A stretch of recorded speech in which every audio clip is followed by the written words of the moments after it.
truLOCAL is an online marketplace that connects health-conscious consumers to local suppliers. It gives them a more convenient way to access clean, locally raised meat products. And we have the CEO and co-founder Mark with us today. Thanks for joining, Mark. Hey, thanks a lot for having me. Excited to chat. Awesome.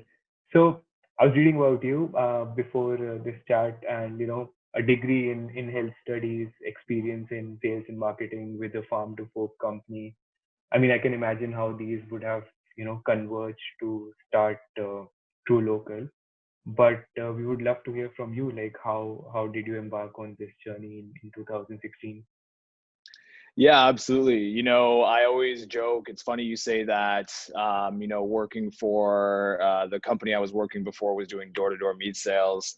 And then Mm-hmm. a degree in health would sort of converge into what truLOCAL is today. But I actually don't think the degree played a big part in it at all. I don't know if I've ever used anything from my degree, from what I Okay. learned there. I went to I went to the University of Waterloo, and the whole idea was that I really didn't know what I wanted to do, but I wanted to have a Mm-hmm. good degree, and I was ready to put some work in for it. Right. Went through that process, but it wasn't until about second year when I really started understanding that you don't have to just use your degree to be successful. I Right. always thought coming out of high school that the only real career paths were, go to college, go into trades, or go to university and use your degree to become an engineer or computer science or a scientist or Right. a doctor, or something that used your degree. And I think that just is a testament to what the community at the University of Waterloo brings out of people with the whole entrepreneurial spirit side of things. Because in second year, I realized that that's not the case at all. You can kind of go and build your own future.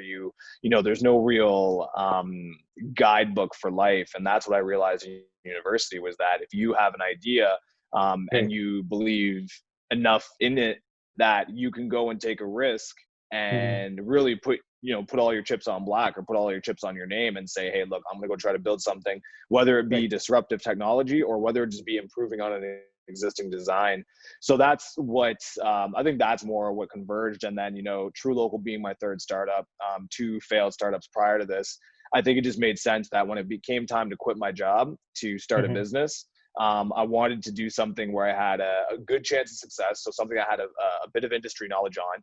And I always look at it from the perspective of I spent 4 years doing door-to-door meat sales, and I realized that people really enjoy the product, but the business model didn't make a lot of sense. So then I took the experience I had with the previous two startups, which were mostly focused on the tech side of things, Okay. and realize that there's a big opportunity here. And then when it came time to quitting your job, that's when you realize that you're going all in on business. So I Right. wanted to do something that I was excited about and something I had a passion for. And I think making sure that whatever business I was going to go all in on had some sort of good cause, or did some good in the world, was a big part of it as well. So that's sort of where truLOCAL was born 4 years ago. Okay. Well, thanks for summarizing that. I can actually visualize how they would have come together to for you to start truLOCAL. And as you mentioned, it's a tech-based marketplace. So on the consumer side, you are targeting health-conscious consumers who sort of know the advantage of purchasing their meat from a butcher rather than a grocery store. But how did you go about creating awareness for truLOCAL products to these consumers and to others who are still purchasing from grocery stores? Yeah, I think the world was a really different place when we started the business from a marketing and brand awareness perspective. I don't know if the things that worked well back in the day would translate well to today. I think the overarching concepts translate well, but the Hmm. actual techniques might not. So I'll explain on that a little bit. So the Yeah. reason truLOCAL is at where it's at today is because we built this entire business around community. And the way that we did that back in 2016 was organic social media. A lot of the people in the space that were focusing on the meat, I guess in the meat industry, didn't Hmm. have a social presence. There was a lot of companies already doing food online and taking advantage of all of the sort of, the 2015 to 2018 sort of marketing strategies when it came to doing paid advertising, running ads on Facebook, Google, things like that. But because we had just started a business, we didn't have a lot of money. So we realized that we needed to leverage organic social media, primarily Instagram, to build our following, and build that sort Right. of sense of community. And then as the business grew, we just had more resources at our disposal. So we were able to kind of put more emphasis on developing that community, whether it be through just bringing on more consumer experience specialists to ensure that we have the best possible consumer experience, whether it be just engaging and interacting with every single person that would comment on a photo or a video. Right. So that worked really, really well back in 2016, 2017. I don't know if it would have the same effect today, but the whole idea that I'm trying to get across here is that all we had to do back in the day to start the business was get a niche following and do grassroots marketing. So back in the day, to get that niche following, that the first 100 customers that love you, I'm sure you've heard it before, it's better to have 100 customers that love you than 1,000 that like you. And we really took that to heart. And the best way we could do that back in 2016 was through organic social media.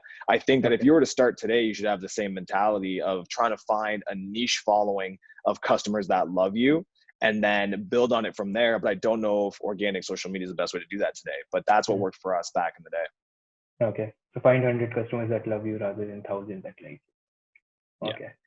And on the supply side, so you have helped, numerous farmers and producers to come online and sort of start their own e-commerce business via your platform. But how do you go about? I have like actually two questions here. So how do you go about vetting these farmers and producers if they agree to come online? And taking a step back, how do you convince them to come online? Yeah, I think when it comes to vetting the farmers and the producers and the butchers, it's just about building a relationship. So, we hop on a Okay. call with these individuals, we get a better understanding of what they're offering.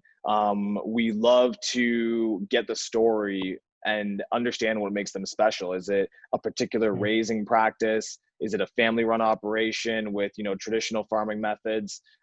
Is it organic certified? Is it 100% grass-fed? Is it RWA, which is raised without antibiotics? We just try to find what makes their operation special and then build a Right. relationship from there. In terms of encouraging producers to get online, it's not taking a whole lot of encouraging right now. I think it's impossible to ignore the rush to e-com and the rush of consumers that are ordering online. And I think that producers, farmers, and butchers are understanding that they need to meet their customers where they are. And right now, a lot of them Right. are online. So for them, I think this is actually a service that's fitting a really dire need, because if farmers and producers can't sell online, it's going to be very hard pressed to continue having the same amount of people go to farmers markets and the same amount of people Yeah. go to the butcher shops and the same amount of people driving out to the farm. So we're just trying to fill that need. Okay. Okay. Yeah, I can understand it could be a case on a case to case basis, the vetting process, especially you can't really go by a rule book there. But yeah, like nowadays, I guess you would have a lot of farmers, showing interest to come online compared to like previous 2 to 3 years, given the Definitely. situation. Yeah. Definitely. Okay. And tech as an enabler. So I personally love that terminology. But what are some of your, biggest challenges of running a business, which is like tech as an enabler, which could, serve as an advice for entrepreneurs who are trying to Mhm.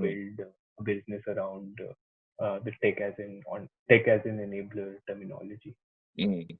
I think the biggest challenge is that everybody, including us, loves to think they're Mm-hmm. a tech company. And you'll Mm. see tons of interviews, or anytime I get a chance to talk, I talk about how we're a tech company.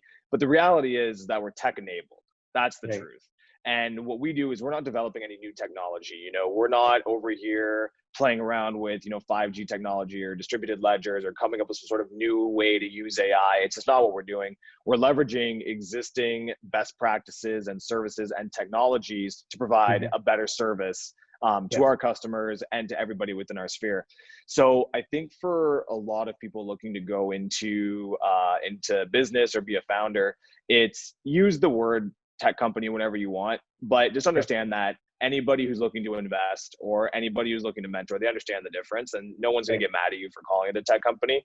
But just accepting what it is and saying that you're tech enabled is not a bad thing either. You are disrupting. You can disrupt by being tech Mm-hmm. enabled. And I think when you look at something like food and you look at something like supply chains, that's the definition of something. It's going to be very difficult to come up with new technologies in those spaces. And Right. shout out to the people that are. but there is a lot of opportunity to be a tech-enabled business to help streamline some of the process. So I think that's one of the biggest things I'd give is just understand if you're tech-enabled versus tech. Okay, okay, that's some solid advice out there. Thanks for sharing that. And lastly, Mark, so you have been doing a lot for the local community, just by helping the farmers, producers come online with their business. Also, you have helped a lot of black-owned, founded businesses, through the True Local Equal Opportunity Grant.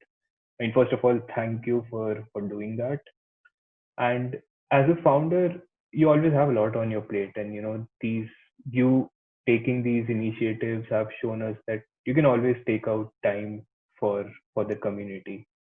So what motivates you, on a personal level to work for the community? Look, there's a lot of opportunity in business and there's a Hmm. lot of growth and there's always room to give back, always. There's no excuse not to. I think we're still a tiny company in the grand scheme of things, Right. we've had a fortunate 4-year run, but if we can give back actively on a monthly, quarterly, and yearly basis, I think that my hope is that it encourages other companies that are in a better financial position than we are to give back. It's not hard, any founder, CEO, CMO, anybody at all is spending tens of thousands of dollars a week, if not a month, on budgets and ad spend and all these initiatives. A lot of them, they don't even know if they're going to work. Taking Hmm. a fraction of that and giving it back to the community, to me, should be Right. is a no-brainer. So for us, that's been at number one. I think with Black Lives Matter and the True Local Equal Opportunity Business Grant, that's something that's obviously near and dear to my heart. Being a Black founder, but it's not just that, right? We donate over $20,000 this year in gift cards to charities and fundraisers and events. We've donated over $40,000 of food to the local food banks. Okay. Once again, it's not hard to do, and you can do it as part of your business model. So my hope is that if people see us do it, then the bigger companies will look and say, okay, look, if these guys can do it, it's kind of like our job to do it as well. So that's the Yeah. hope. Yeah. I mean, I think, yeah, the intent matters here. If you have the right intent, then you can always find the time and resources to do that. But yeah, I would be glad to see you serving as a role model for bigger companies, and they spending more time on the community as well. Well, thanks a lot, Mark, for sharing all those insights with us, and doing the tremendous job that you are doing at True Local. Hey, no problem. Thanks a lot for having me, letting me share our story. We still have a long way to go, but it's an exciting time.